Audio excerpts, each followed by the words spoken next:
the human with a diagnosis that is only a part of who I am.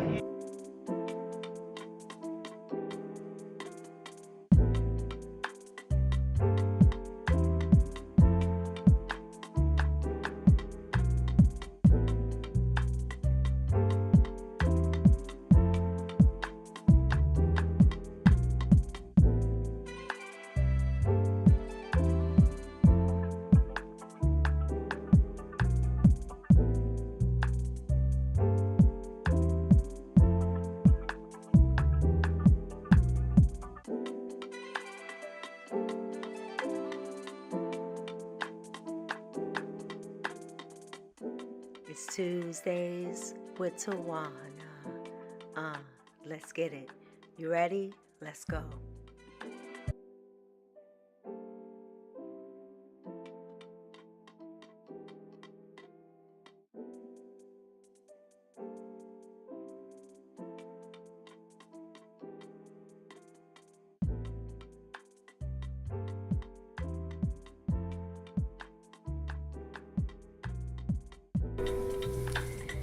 Hey, what's good, beloveds? It's Tuesdays with Tawana. I am your host and your curator, Dr. Tad. Grateful to be here for another Tuesdays with Tawana. Every Tuesdays, 2 o'clock p.m., Facebook Live. And then you can find me on all of your various podcast platforms, Spotify, Apple, you name it. I'm on there. Go ahead and click and subscribe so we can chop it up. You know, you can leave comments if you watch the recording. I'm always checking, always looking to build community through dialogue, through conversation, through exchange, through learning, through current events, through life events, because life be lifing, through fun, through serious matters and everything in between. But everything is blackity black, black, black, centering black beloveds, centering black women for our own liberation, because as we can see, we are living in a time where no one is coming to save us. So we got to do what we need to do to survive and thrive, as my homeboy H Soul would say. We got to get to a point where we're doing more than just surviving. So what's good, beloveds? I'm grateful to be here. Hope you can join and connect. We're going to chop it up a bit. Know that it's not a typo in the title or the theme of this moment. The theme is "They is good people," and that is correct grammar, and we'll talk about that in a minute. But we're what we are going to do is center on what we do, center on us. I'm not going to give light to what occurred on yesterday, outside of the fact that I was honoring and commemorating and remembering and reflecting on the life of the Reverend Dr. Martin Luther King Jr., and also reflecting on my own life. I do have a story to tell in a moment. If you're joining us for the first time, welcome. This is a brave space. It's a sacred space. It may not necessarily be safe, because I may say something that might be triggering, or, you know, as I'm perfectly imperfect, I may say something that might, you know, cause a little ouch.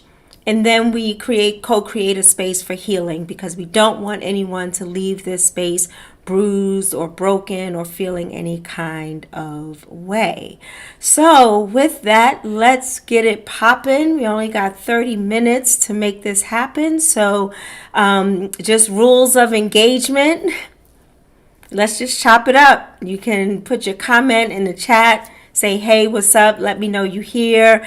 Have any questions or comments? I will insert your voice into this narrative, because this community building is not just about me and my voice. It is about us. It is about us building together. Yeah.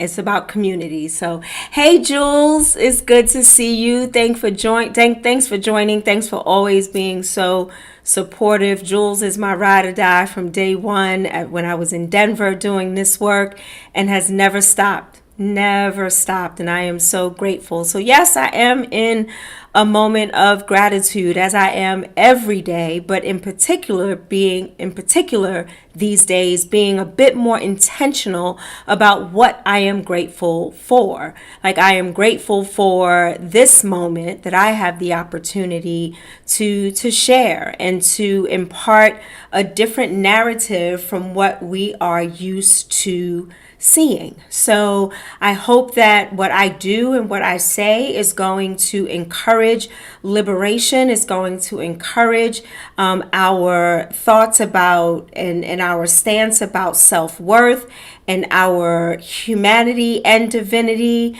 that is going to be antithetical to what is going on in this nation. I hope that I can posit a word of encouragement. I hope that I can make you smile today. I hope that we can build and co-create joy together, because joy is constant. Happiness is fragmented. Happiness may happen because of something that is going on externally that makes you happy for the moment. But joy is this thing that just lasts. It is there with you. It is innate. So we are called to tap into that joy. So with that, I'd want to talk to you about an experience that I had on yesterday. Some of you may have seen it with my post, and I had treatment on yesterday. And we know cancer sucks. Many of us have lost beloveds on this side to the ills of cancer. Others are suffering. We know that suffering is unscrutinized pain that is not dealt with. Not even if the person is trying to deal with it, the healthcare system is not allowing them to. Their health insurance is not allowing them to. The stage of cancer they're in is whatever the case may be. Suffering is that unscrutinized pain. So we try to mitigate the suffering. We don't want people suffering. We're all going to go through pain. We don't want you to go through suffering. So it's dealing and naming and addressing the pain so that we know how to heal it. We know what balm to use. We know what salve to use. We know what words and community members we need to go to begin the healing process, the healing journey, which isn't easy, right? It ain't easy. Healing ain't easy. That's one of my mantras, right? So yesterday, I had treatment yesterday, and because of the holiday, we were in the old building. So I usually get treatment in the newer building, the newer cancer center. So everything is pretty much bright and open, and you have your own private room, and it's very open. It's glass doors, it's big glass windows, and most of the rooms, some of the rooms don't have windows, but it's still bright. It has this bright feeling to it, this bright air about it, right? So I was in the old building, and the old building is a bit more contained. It's this one big open room with like these cubicles with a curtain, and it doesn't really leave room for you to get up and walk through the room, or to stretch, or to sit back in your recliner. It's really tight. And I was grateful that I was able to get treatment when I was supposed to, and yes, full stop. I was grateful. Then I noticed that sitting next to me, now we couldn't see each other because there were like partitions, right? Partitions. I'll just call them partitions. So my nurse is talking to her other patient next to me, and she's kind of giving him this talk. You may experience some nausea. This medicine is going to take this amount of hours, and then we're going to give you this medicine, and this will take this amount of hours. And then when you go home, you got to do this. And if you have a fever, and if you doing like a cancer teach, right? A chemo teach. So I'm sitting there, and you can't help but hear, because shit, y'all like right next to each other. So that happens. So then she comes to me, she sets me up, hooks me up. My port is already accessed. Then across from me, diagonally to my right, there is a woman with this cap on, and she has on a blanket, and she has like 3 medicines hanging. One seemed to be maybe like for blood or platelets or whatever, and that's happening. And then the person diagonally on my other side is a beloved who is just having trouble with nausea. So they have his crackers, his Lonadunes, ginger ale, and he has the person with him, and the nurses are caring for him accordingly. And then on my next side, on my left side, I have someone sitting there who is switching out meds. They have already went through 2 hours of their first med, and now they're being brought their next med. Why am I saying all of this? Because in that moment that I was sitting there, and my treatment is 30 minutes. So my treatment day is pretty much 2 hours door to door. When I was first diagnosed in November of 2016, my treatment was 6 to 8 hours a day, treatment only, and then add about another hour, a half an hour there and a half an hour home. So it really took up my entire day. And each one of those beloveds, I was reminded of the early part of my journey. I too had the cold cap, which I stopped. The cold cap is supposed to help preserve your hair follicles so that all your hair doesn't fall out. Hey, brother. Always good to see you, brother. Glad you made it. The cold cap is supposed to, stop. The hair loss may happen, but not as much without it. But it's very painful. It's like having brain freeze for like 8 hours, right? So I stopped the cold cap. I also had a chemo teach where my daughter and I went to a class, and then my first day of chemo, the nurses and other supporting staff came and talked to me about what to expect, what may happen, what to look out for, so on and so forth. So my life is like playing out within this moment. I had nausea. I had to take anti-nausea medication before receiving my infusion, and so that beloved reminded me of that. And then the beloved next to me, to my left, I remember coming, okay, here's your carboplatin. All right, now we're going to start your carboplatin. Starts with a T. Can't think of it. Herceptin projector. Carboplatin. Anyway, my next medication. That was another 2 hours. And then they would come and give me the next medication. And then the next medication. And then I had like a final flush. And then I had to get the Neulasta and wait 20 seconds. And then the little needle pops in my belly. And so I'm sitting there so emotional. Because I'm like, God, you Taxotere. Thank you, my beloved, my caregiver at the time. Carboplatin, Taxotere, Herceptin, and Progetta. That's my baby. Mwah. So I'm sitting there and I'm like reflecting on what my life was like just 8 years ago. And tears come to my eyes, and my nurse comes over and she's like, you okay? And I said, can I share something with you? So I share what's happening.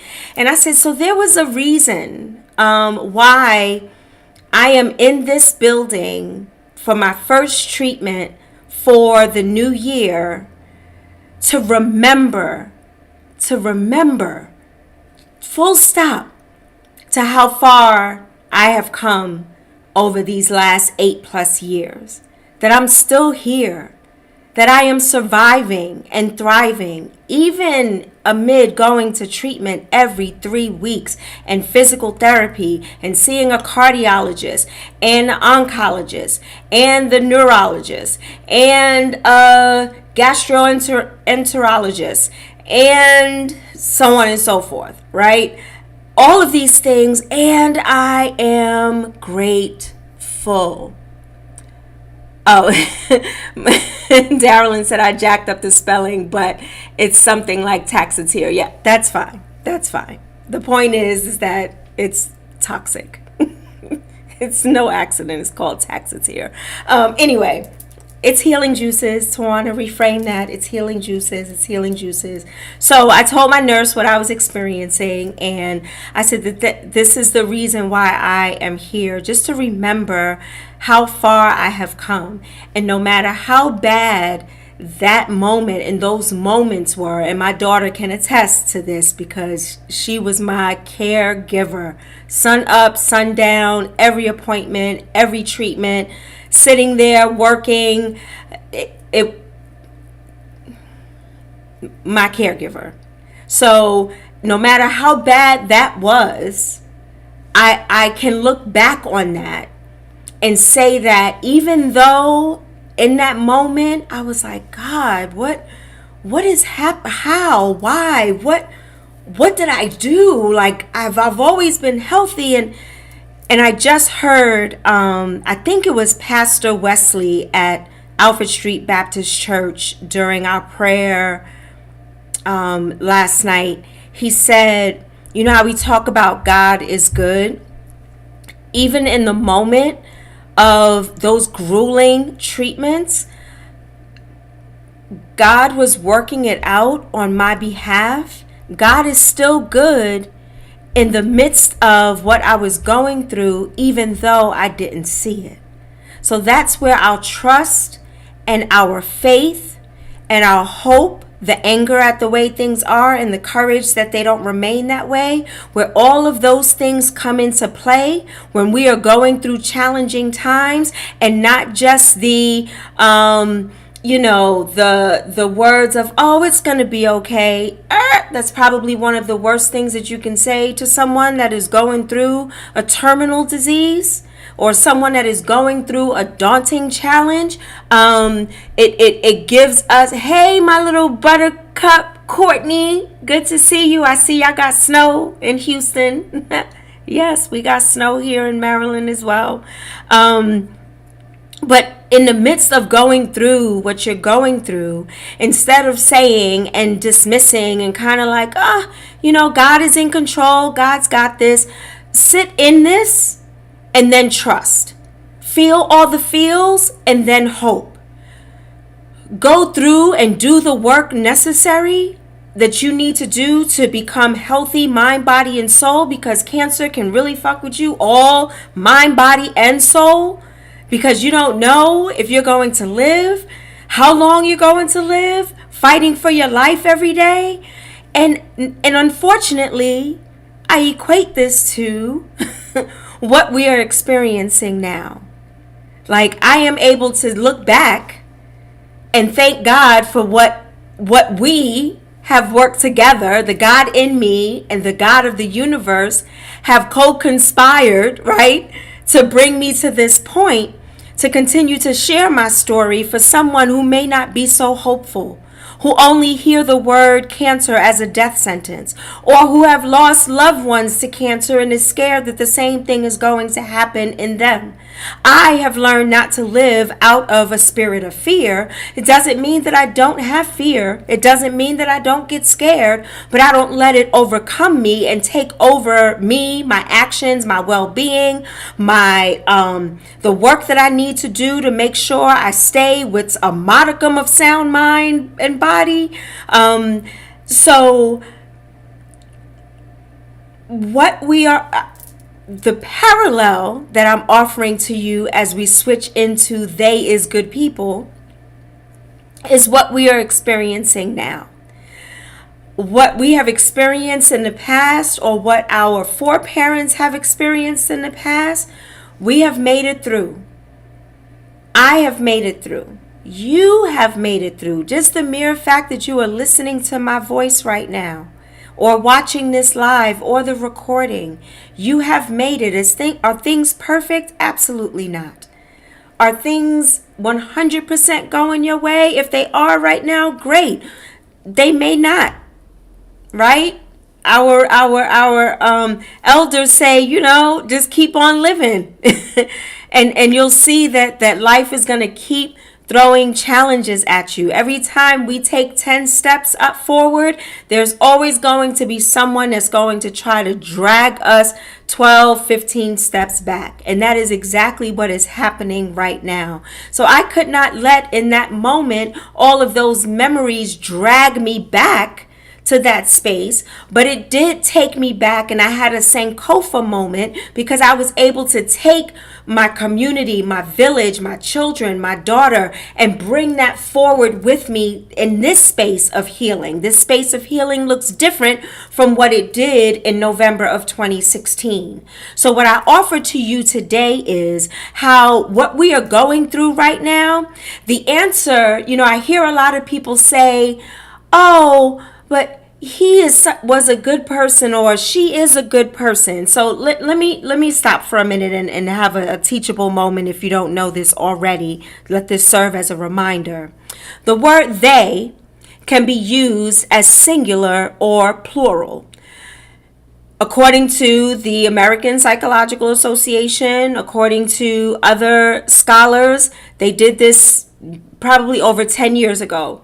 They can be used singular or plural. It also stops with the binary so that you understand that in the fullness thereof of humanity, that I can call you by a pronoun that is inclusive, even if I don't know what you ascribe to, how you choose to show up in the world. And we just learned, unfortunately, that we are going backward where, I'm not going to go there, where the LGBTQ plus community is being attacked once again. And if they're being attacked, then I am being attacked as a black woman. If I am being attacked as a black woman, my black brotherly beloveds are being attacked as well. And the list goes on, because if you are on the margins, if you are marginalized, then don't think that what is happening in the LGBTQ plus community right now is not going to happen to us once again, as we've seen. And it's just been one day. So when I talk about they is good people, I had to grapple with good and evil, right? I didn't watch any TV, any news. I just stayed away from it. Did not watch not one snippet of the inauguration. Not at all. Not leading up to it, not the day of, and I will continue to do this for my own health and my own well-being. But Tawana, so how do you get your news? Well, I get my news from like the Associated Press or the foreign press or reputable sources that are going to give me some semblance of the truth. I even go to some particular leaders and scholars in the community where I know I can get some accurate information so that I don't allow my feelings to go awry based on a lie, based on fake news, based on hurt, based on intentional dehumanization, based on power and control, based on patriarchy, based on capitalism, and the list goes on and on and on. So I've been struggling because,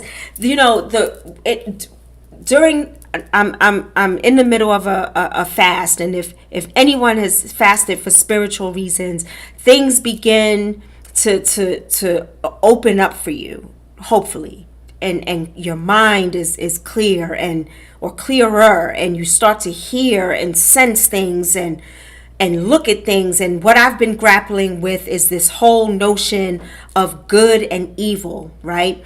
And good people and bad people. And so I don't necessarily ascribe to this either or, but for this moment, for clarification, when we talk about good people doing bad things and labeling them as good people, I struggle with that.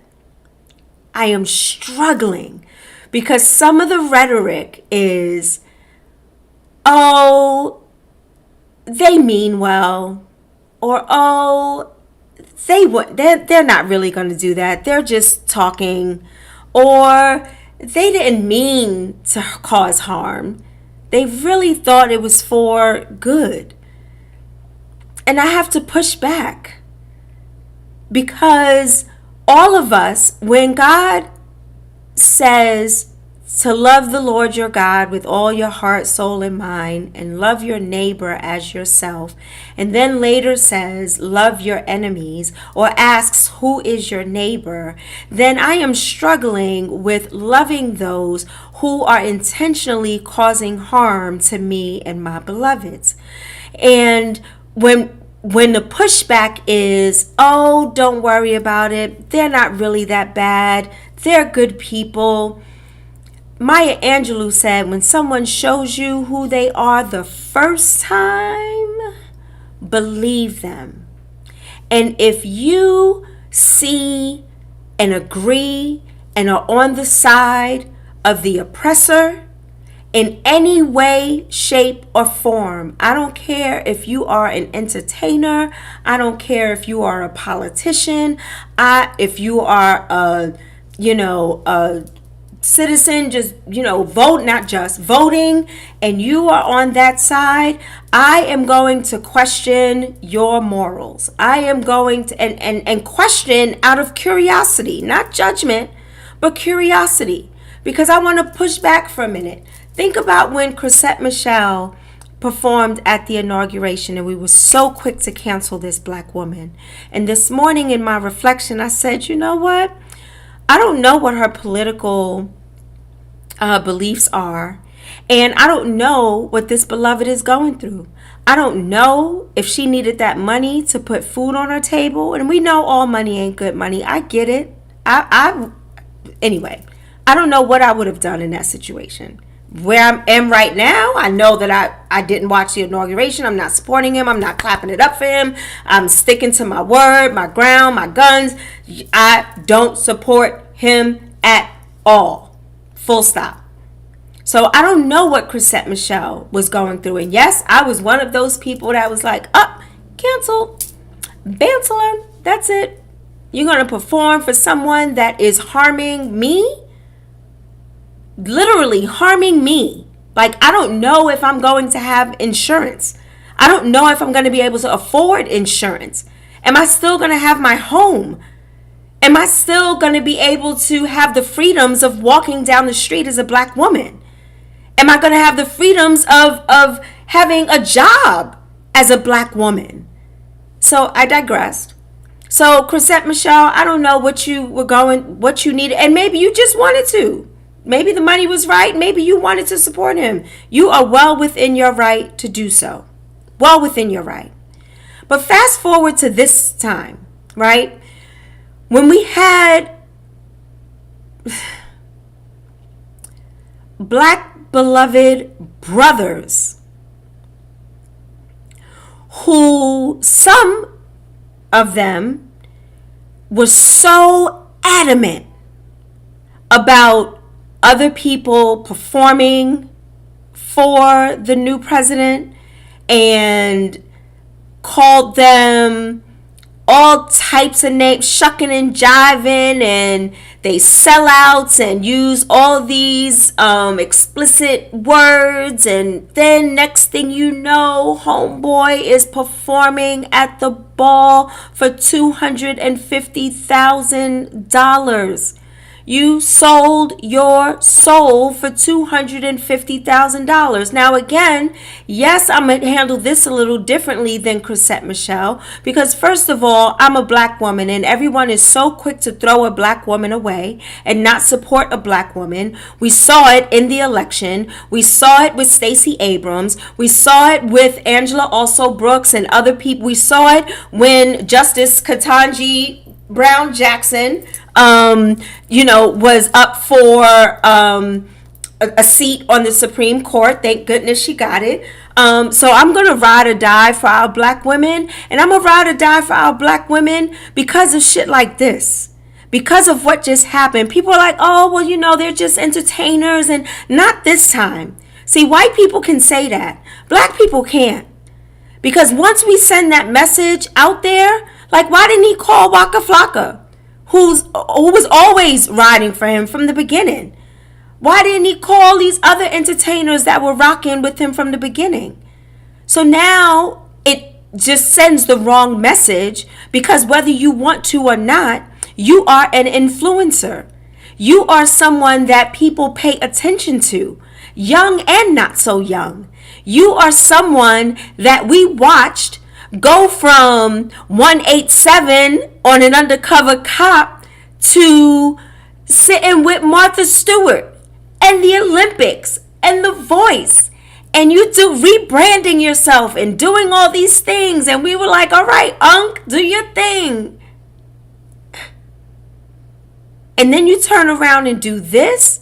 Has this been you all along? Have you been pimping us all along? Have you been using us all along? Have you just been going with the flow, representing black people because it worked for your advantage? Have you been doing this all along? Like Drake? Really? I'm asking a question. I'm asking a question. And they is good people. That's the response that I keep hearing overall. They is good people. But you know who else was a good person? The devil.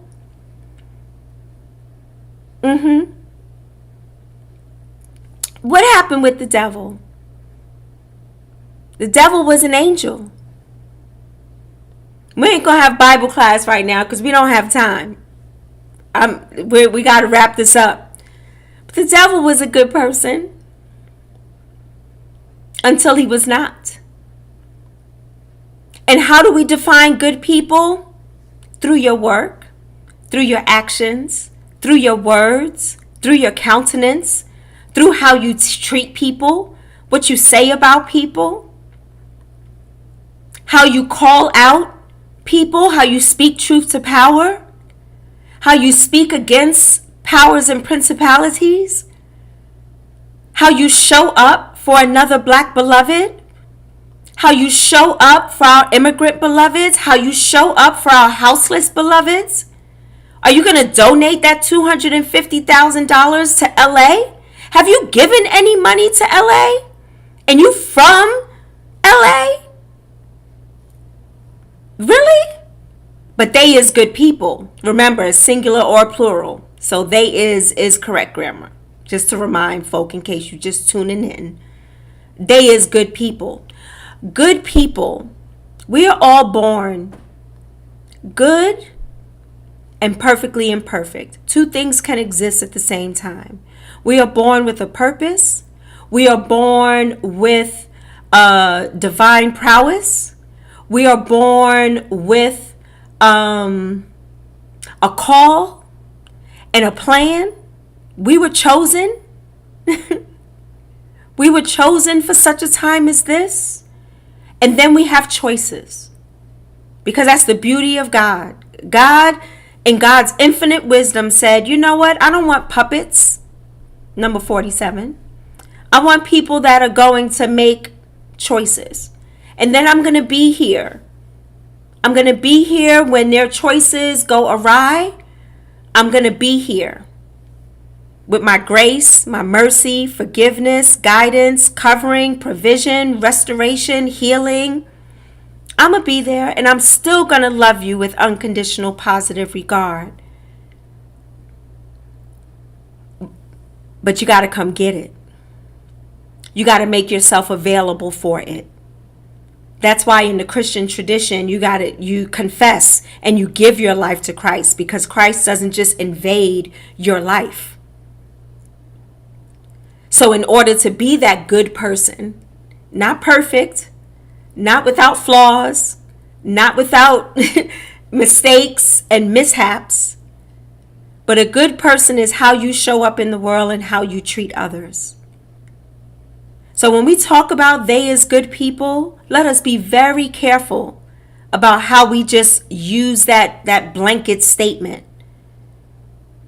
Let us remember that this person who is sitting in office right now, called our black beloveds, said that we are from shithole countries, that our black beloveds are lazy, that our black beloveds need to pull ourselves up from our own bootstraps when we don't have boots. That same person is not going to sign a voting rights bill, civil rights bill, or any other bill that speaks truth to power to black and brown and our First Nation indigenous beloveds. They is good people. They may have been at some point in time, like when they were born out of the womb, and then it went downhill after that, because racism is taught, hate is taught, narcissism is an illness and it's taught, being racist, sexist, classist, all of that is taught, and that is not good.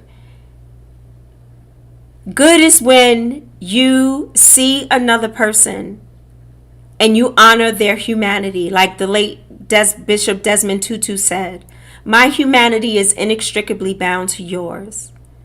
My humanity honors your humanity," when we say namaste. Those are good people that can still see you and see your worth amid your flaws and mistakes. And see, it's no longer a mistake if you keep doing it over and over and over and over again. It becomes who you are, which is why it's so important for us to reflect, act, and then reflect. Not the other way around. Because if we act, reflect, and act, when we act first, we end up causing harm. Because we're acting out of a space where we don't have enough knowledge to make the best decisions that's for the greater good. That's if I care about the greater good. So if I reflect first and say, okay, where is this action coming from? How am I making this decision? What in my life, what in my lifeline, what in my experiences, what in my lived experiences is causing me to make this decision? And then I make the decision, and then I reflect again. Well, did this work for me? Yay. If it did not, okay, where did I go awry? What can I learn, and how can I do things differently? And that is not what is going to happen for the next 4 years. So, beloveds, we want to be good people, and we want to come together and build a community of good people that see people and their humanity regardless of their economic situation, regardless of their sexuality, regardless of their ethnicity, regardless of the choices that they make in life, regardless whether they are houseless or incarcerated or working at a fast food. We are called to honor each other in our humanity beyond what we do and say, and then we are to call people forth and hold our beloveds accountable when they go awry, so that we can continue to be good people who are called to steward this earth and to build community so that we can thrive.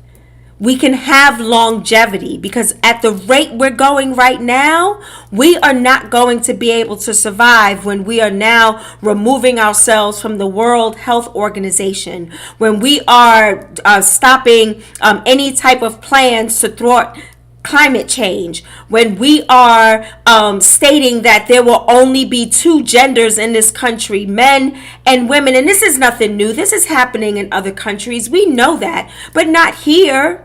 This is not supposed to happen here. Why? Because someone put a little plaque when you come into Ellis Island that says, "Give us your poor, you're tired, you're hungry. Come, land of the free, home of the brave. This place where we all have the right to liberty and the pursuit of happiness." All of that. That's what we are called to do and to be.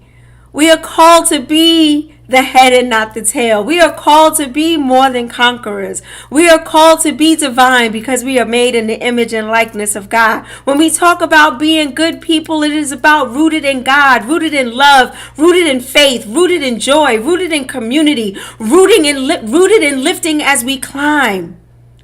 So these are things that we need to do to upset the status quo. This dude just pardoned 1,500 people from January 6th who committed crimes. Beloved, when we talk about good people, and I use they as good people intentionally, not he or she, because I'm not ascribing to the binary that is being forced upon me by our government, which is none of their damn business. How I show up in this world is none of their business when it comes to my identity. Full stop.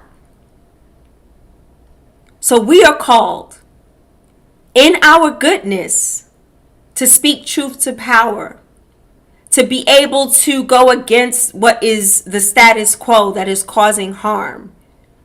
When we talk about good, it's not skipping through the tulips and singing songs and just smiling and jumping up and down. When I talk about my cancer diagnosis, I have to look at that diagnosis and say, you know what, I'm going to focus on the healing aspects of this, and I'm not going to focus on what's trying to kill me.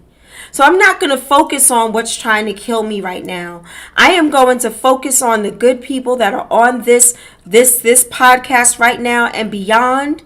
I am going to focus on your well-being and my well-being, because I am, because you are, therefore I am, in the spirit of Ubuntu. I am going to foster goodness, grace, and mercy. I am going to foster relationships, forgiveness, opportunities. I am going to foster speaking life and not death. I am going to speak in communal language and not just me, myself, and I. They is good people? Nah, son. They is not. They is not. How do I know? Because they showed me. How do I know? Because I've seen it and heard it with my own eyes and my ears.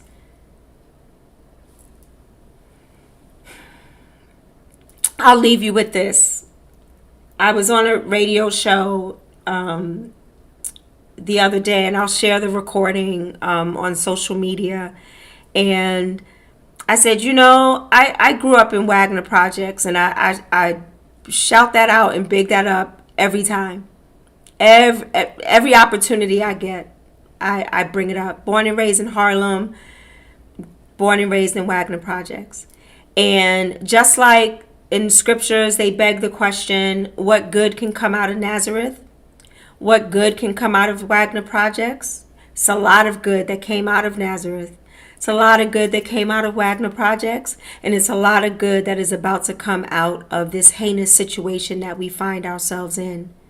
The only thing, one of the many things that we have an opportunity to do is to tap in. Don't tap out. Tap into the goodness. Tap in with the good people, the ride or die, the 10 toes down, the ones that want to build community with you, so that we can make sure that each one of us is cared for, mind, body, and soul. They ain't good people. And they will run this country for the next 4 years. My prayers are with us, beloved. And not only my prayers as lip service, but digging deep into a divine prowess that we all have. Allowing our hands, our mouths, our thoughts, our feet, and our actions to make the change, to be the change that we want to see. Because as I started in the beginning, no one is coming to save us but us. Beloveds, thank you for tuning in for another Tuesdays with Tawana. I am Dr. Tad, your host and your curator. It's always a blessing to be in the building with you. I love you dearly. I am so grateful for this opportunity. There will be some changes coming up to Tuesdays with Tawana. I know I've said this before, and then things stayed the same. But life is lifing. Life happens. But we are going to make some changes so that we can reach the masses. We can include some more voices. We can make some things happen so that we can not only survive, but thrive. Thank you, H Soul. Thank you, Tammy Denise, another survivor turned thriver. Yeah, I see you out there. I love you guys. This is Dr. Tad, and I will see you next Tuesday, 2 o'clock. Set your alarm. If you're like fasting from social media or the notifications ain't working, set an alarm in your phone and tune in and rock with me for a little while. Much love to everybody. Peace.